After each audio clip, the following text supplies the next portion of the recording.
Estratégia do Dia, o podcast original da Bloomberg Linha.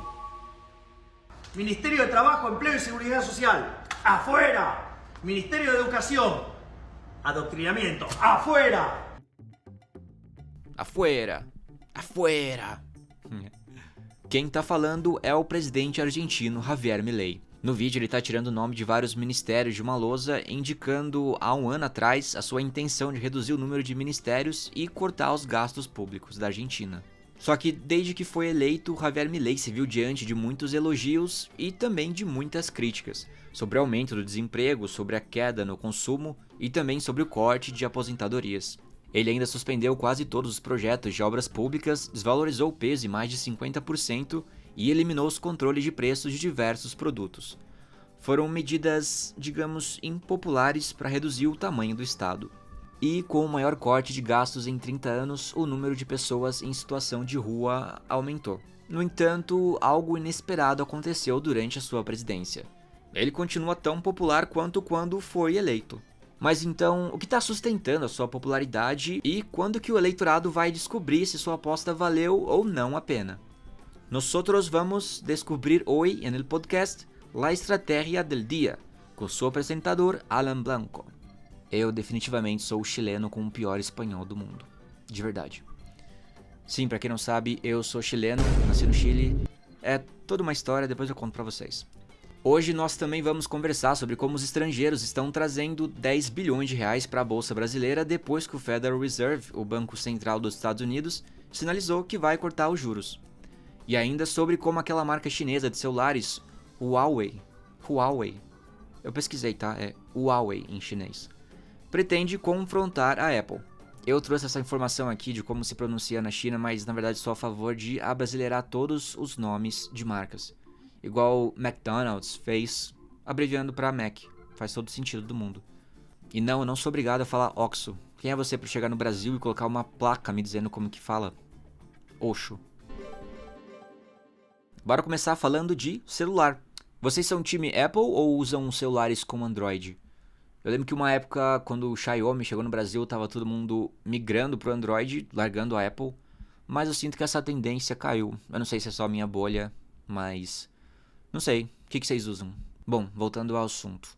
A Huawei Technologies se prepara para lançar novos produtos em um evento poucas horas depois da estreia do iPhone 16 da Apple, no que pode ser o próximo confronto entre as duas gigantes de tecnologia.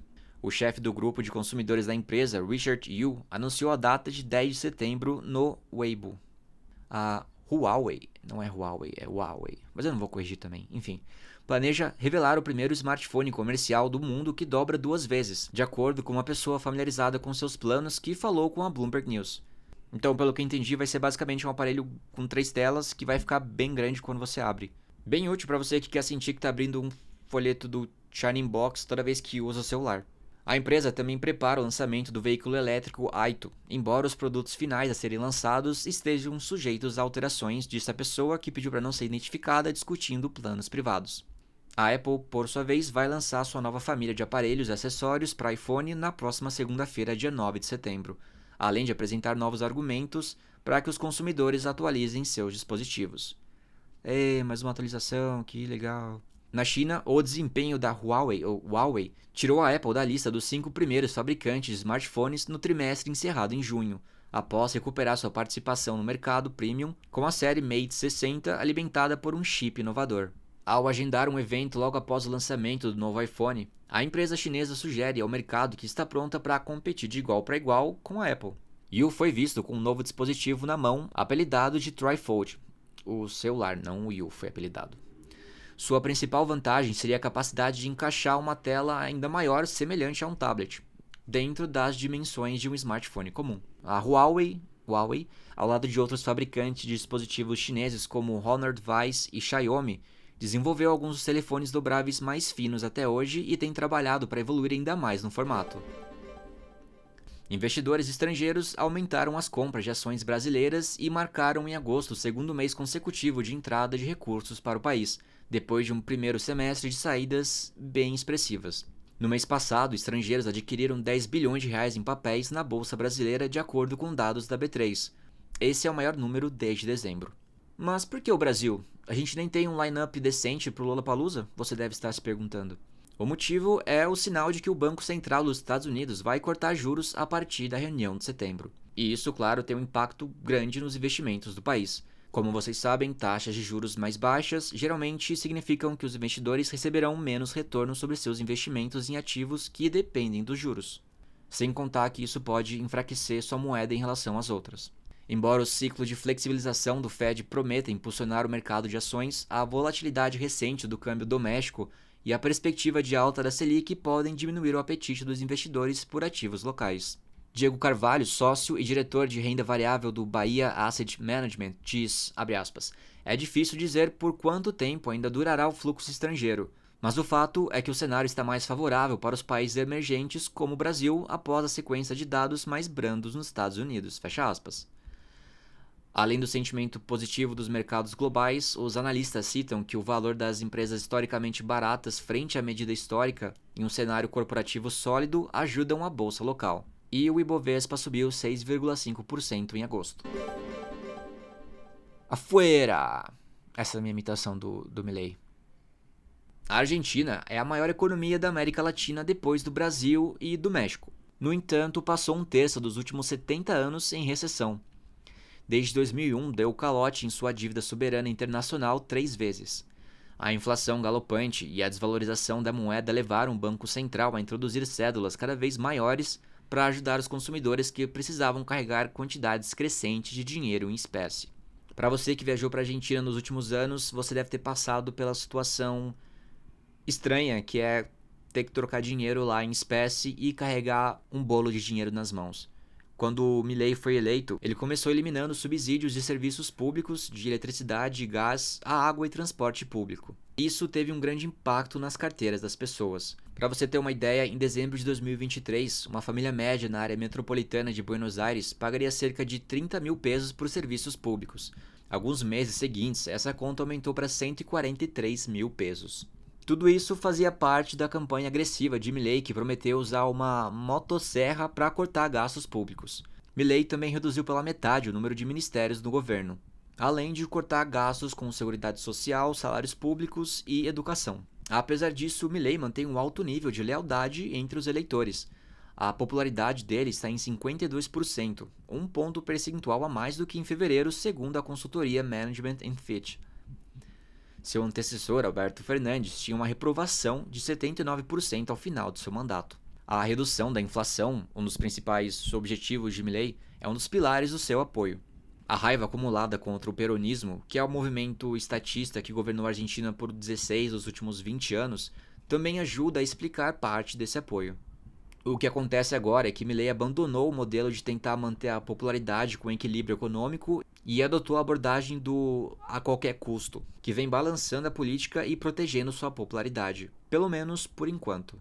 Desde a desvalorização de 54% em dezembro, o governo tem resistido a acelerar a depreciação do câmbio oficial ou eliminar os controles de capital, com medo de aumentar ainda mais os preços. Então, para manter o câmbio paralelo mais próximo do oficial, o governo intervém no mercado de câmbio, consumindo reservas internacionais acumuladas nos primeiros meses de austeridade. E isso tem preocupado Wall Street.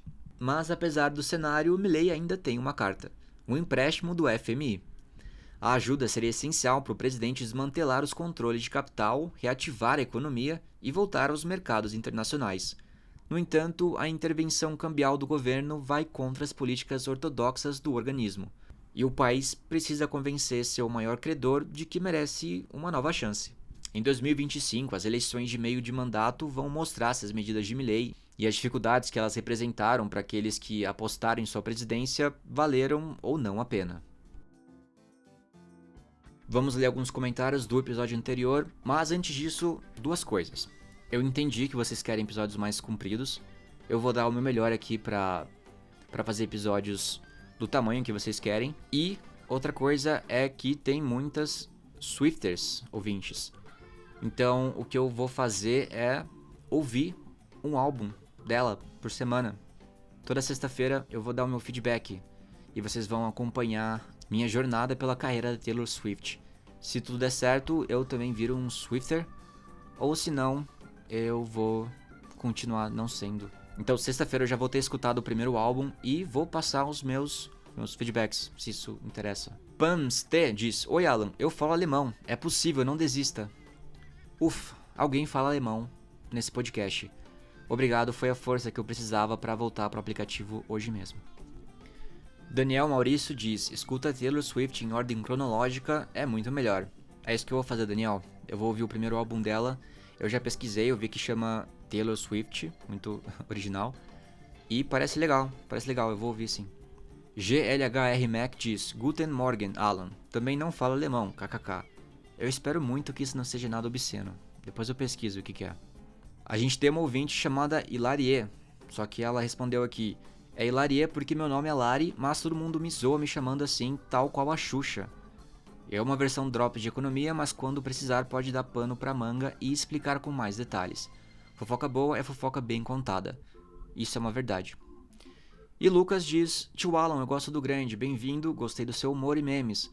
Não, Alan, você tem que responder eles igual. Fala calma, calabreso. É isso, se o RH vier me contestar do último episódio, eu vou falar calma, calabreso. É isso que eu vou fazer. Gente, eu vou ficando por aqui. Me respondam sobre os celulares que vocês usam, porque eu realmente tenho muita curiosidade sobre a tendência do Xiaomi, se ela existe ainda, ou se todo mundo usa Samsung e Apple ainda. Tá bom? Tchau, tchau. Um big beijo para todo mundo aí.